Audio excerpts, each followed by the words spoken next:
Naija, which way now?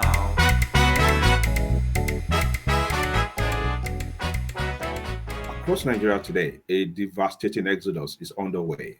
In universities, tech hubs, hospitals, and offices nationwide, empty seats tell the story of a generation in flight.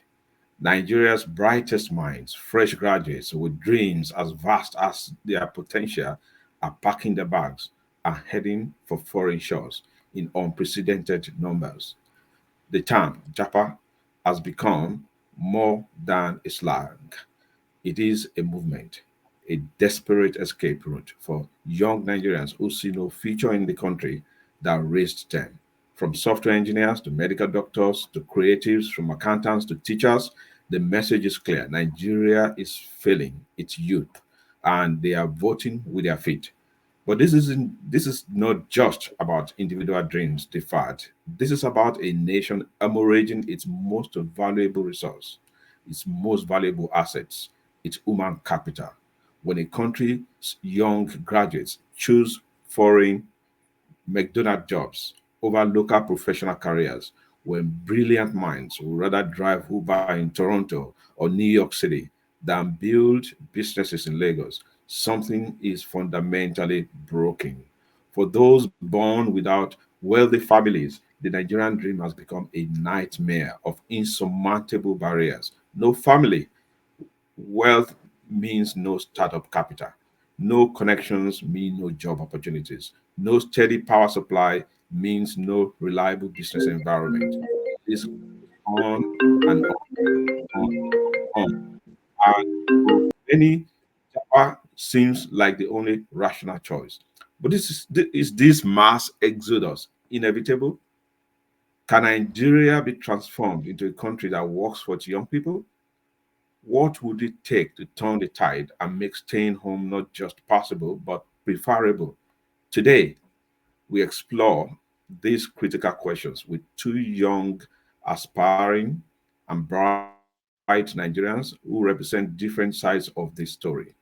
Their experience will shed light on the harsh realities really driving this exodus and the changes needed to build Nigeria where young as a place where young people can thrive. In the studio with us are a two are two Nigerians, two young Nigerians. First, I have Temi Salako. Temi is a young Nigerian who just finished his youth service in Lagos. He is a master of ceremony at a lot of Nigerian parties. And he has ventured into technology. He has acquired some certifications. He's planning to, change Nigeria by applying technology to theater arts and, the performing arts. I also have with me uh, Quadri Ayodele. He is currently on youth service in Lagos and has embraced making a living by himself. He has a mini poultry and also TikTok and YouTube channels. One of his TikTok channel videos on football went viral recently. So I welcome to my Better Niger, Temi and Quadri. Welcome to my Better Niger podcast. We are glad to be here, sir. Thank you. Thank you so much. Let's start with the last question here. What, in your view, are the solutions, uh, you know, to all these problems that young people face in Nigeria? Temi, the question is to you. What will make you stay in Nigeria? What does a better Nigeria, a young person like you who is enterprising, who is forward looking, who is innovative, what does a better Nigeria look like for you? Well, it better there is, according to Quadri, he said there is no green pasture anywhere. Meaning that I'll take the meaning to be that nowhere is perfect in the world. But at the same time, the leaders of countries they take into cognizance their citizens at every action or step they want to take.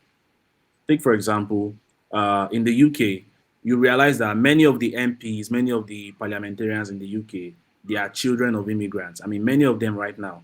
Now, those children of immigrants are thinking about the future of the country that they reside in currently, and then they are making crazy immigration laws. So those immigration laws is actually to protect them, even at the detriment of whatever they believe should not get in their way. Why am I trying to say? What I'm trying to say is that for Nigeria to get better, for me to want to stay in Nigeria, there's a whole lot of things. Number one, police brutality. It has to be stopped. Number two, our foreign policy has to be overhauled. What am I trying to say? The Ministry of Foreign Affairs, they should work on the acceptability of our passports across over 75 to 100 countries. If that can work, fine and good. Number three, standard of living to what I'm being paid or what it is that anybody can be paid. The average salary in Nigeria right now, people still accept 20,000 naira, 25,000 naira salary, even 18,000 naira that Governor Sheyi Makinde of Oyo State, he visited the state university, which is Lautech, and then the security guards complained about their salaries still being 18,800 naira. And immediately he increased the salaries to 80,000 naira. For your information, 1,000 naira still does nothing to those people because their expenses is way more than 300,000 naira in a month. So how then are they able to cover it up if it's not by them seeing you and then wanting to dupe you? For those that try to be honest, they go into farming. Now, in the farming, how is it going to be funded? How is seedlings going to be bought? How is the farm going to be maintained? How are they going to feed? Even with the 80,000 naira salary. So the cost of living, the standard of living has to be at a level point where where your income is able to meet up to at least 80% of your standard of living. Able to pay for health insurance, you should be able to pay for if you don't have a car, well, car in Nigeria, like we say, is necessary luxury. So it's necessary, but then it's kind of luxury at the end of the day. But then you still need it. You should be able to pay for your car loan. You should be able to get health insurance, which is very, very important. I mean, quality health insurance. So, and also, some infrastructures have to be in place. What is band A? What is band B in Ghana? What is band A? What is band B in UK? Light is light. Pay for light. What is 24 hours light? What is 18 hours light? Pay for light. Which one is I'm paying for band B? This one is paying for band C. Do you understand? So those are one of the things that is going to stall our development. Even the internet By the service. way, you are by the way, Temi, you are attending this podcast with no electricity where you are. So I'm using my yeah, just want phones. I'm using my phones to light it. So so please and please, even the internet service is quite still poor Very because poor. I have never experienced 1 gigabyte speed. I mean 1 gigabyte per second speed in Nigeria. I experienced it before. Meanwhile, a family member came home recently, and then they were like over there. They see 6 gig per second. I was like, what? Six Wow. gig per second, 6 gigabytes per second, That's six I say massive. gigabytes. my own speed is 800 megabytes per second. Man, It's not possible. Around here. the fastest I've seen, I mean, the highest I've seen is 500 MB per second. 500 MB. That's the highest, and I saw Average. it just once to be Yeah. put in So how place. do you do technology if you don't have electricity, as you pointed, and if you don't have high speed internet? How can you survive in tech? That's a very big That question. So there yeah. is no way you can. Is that so? Those infrastructures have to be in place for a lot of people to look back. How the infrastructure is actually so bad that for an ambulance to get to you, should you be sick or in a health emergency, for an ambulance to, how many hospitals have ambulance nowadays? So for an ambulance to even get to you, they can tell you, no, just look for a way to bring your person down to this place, so we'll take it from there. Even taking it from there, those ambulances do not have oxygen. Case in quotes, the ex-president of Nigeria was transported in what I'll call a bus and not an ambulance. The ex-president's corpse, the Nigeria's ex-president's corpse was transported in what I'll call a bus, not an ambulance. The picture is all over the internet. You can go check it.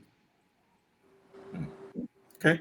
So yeah, we have an idea what you think the solutions are, things that have to be fixed, and that's a long list, a laundry list. To you, Kadri, what does a better Nigeria look like for you? It's quite difficult. Mr. Temilolo has said a lot, and I feel that's most of what we need to like look into. First of all, infrastructural facilities that are particularly needed for people to grow are very, very limited. We don't have the adequate infrastructures. If there was adequate infrastructure, Mr. Temiloluwa wouldn't be in the house now. He will be in a tech hub where he can use his laptop and have steady electricity, and he'll be able to make this podcast without disturbance. But there are no facilities like that here in Nigeria, obviously. A lot of facilities that will help people move from 0 to at least 50. A lot of things are really needed, and they really, really, really need to change. My particular sector that I'm involved in, like the agricultural sector, with the little I know about it, a lot of donations have been made recently, from what I've known, in the agricultural sector to farmers around Nigeria. But let me tell you something for certain. A lot of the donations have been made to the northern parts of Nigeria. That's where the focus is. And because they obviously feel that that's where most of the production of what we eat comes from. Nigeria produces a lot of food, obviously.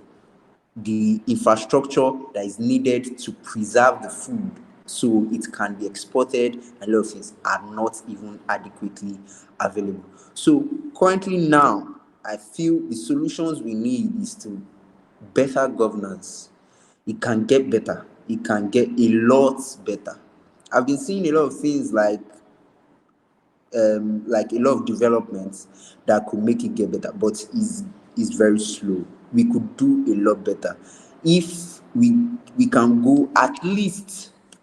We shouldn't limit ourselves to the lowest of the lowest, but if we can be at least 50% better than we are, like progressive than we are right now, a lot of youths would not even need to look for a job, because we are looking for the most hardworking population in the world. You can come to this particular place. They will do absolutely anything just to put food on their particular table. A lot of solutions. My solution is infrastructure, is the number one solution. Funding is the second thing. Is there availability to get funds to do what you need to do? Who is going to help you with the funds to do what you need to do? Who believes in you? Because you are a son or daughter of nobody. So there's nobody that's going to believe that you can actually scale yourself to a particular point. Nobody is willing to even take the risk with you. From infrastructure and funding, good governance, I've said about good governance, and particularly making policies that will affect the layman's positively rather than looking for ways to affect the layman negatively. A lot of policies made recently have been affecting the layman negatively, but the government says it will get better. We hope for it to get better, obviously. That's what we hope and pray for. get better. But are we sure? Are we certain that the policies made to make it better will actually make it better? Because there is we are in a stage in this country where it's a make it or break it stage. It's either it works or it doesn't work. And if it doesn't work now, I don't think it will ever work. We that we are doing something that has to do with feeding people what people need, obviously. In the sector of agriculture, there's still over $32 billion that can still be made from producing for Nigeria and even producing to export. But now I'm a young aspiring, and I'm a farmer. I wouldn't say aspiring, but I'm aspiring to be a large scale farmer. But now, I would obviously, if I could get funds to expand my business and make it bigger to a point that I could produce for at least my community so they can get that particular thing they need. They will not need to like transport themselves to get what they need. They can get those basic agricultural products from my particular farm. If I could get the funds to do that, will I get the funds to preserve them? Those facilities that will preserve those things for the times that the people actually need them. And there's something that is going on in Nigeria that I would say is particularly wrong. I don't know if a lot like I don't know if you guys have heard of it before. They said they are seasonal. They said, because I don't believe in it, they said they are fruits or farm produce that are seasonal. Why are they seasonal? Why can't we keep producing it from time to time? Why does yam have to come at this time? Why does maize have to come by this time? Why does other different kind of farm produce, why do they have time they need to come? In other countries, I have family members and cousins and junior ones in other countries whereby these things they don't talk about them as seasonal products. They are products that are always there in the market. Why are they always there, and why are they scarce here in a place that we could produce it every day? It's a huge issue. Miscommunication and actually, we have a lot of things to actually look at. It's a lot. I just added these few points to what Mr. Temilolu has said. We are in a particular stage that is either we make it or break it, and it's quite difficult for a lot of we youths that are Nigerians now to even have access to basic things that are basic abroad aren't basic here. They are that you need to be rich to actually have. Like he said about the 6 gigabytes per second. I don't think in this current area, I don't think that can happen in Nigeria. Thank you very All much. right. Thank you so much, Kadri and Temi. This has been an exciting discussion. Today, we've examined the devastating impact of Nigeria's youth exodus to the eyes of two young Nigerians. The Japa movement isn't just a trend, it's a symptom of deeper structural failures that threaten Nigeria's future. When a nation's youth see living as their only path to success, it is time for serious soul searching and transformational action. We hope the government is listening to the voices of these, aspiring young people. But change is possible, as they said.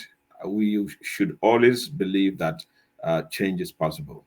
Other nations have successfully retained and attracted young talent through deliberate policies and systemic reforms. Nigeria has the resources and potential to do the same, but only if there is political will to address root causes rather than symptoms.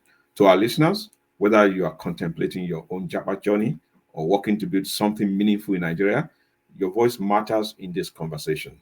The future of our nation depends on honest discussions about these challenges and collective action towards finding solutions to them.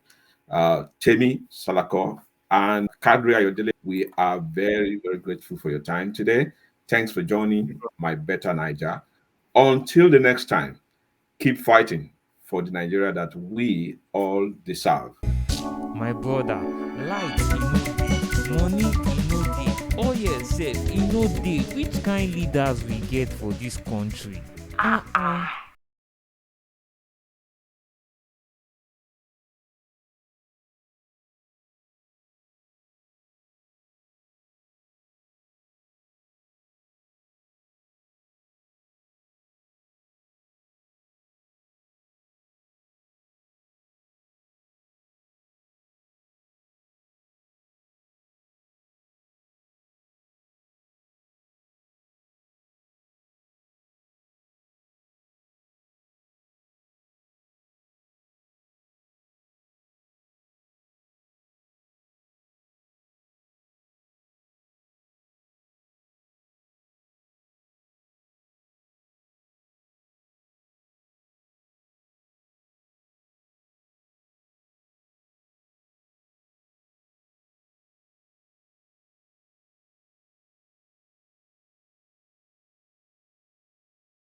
Naija, which way now?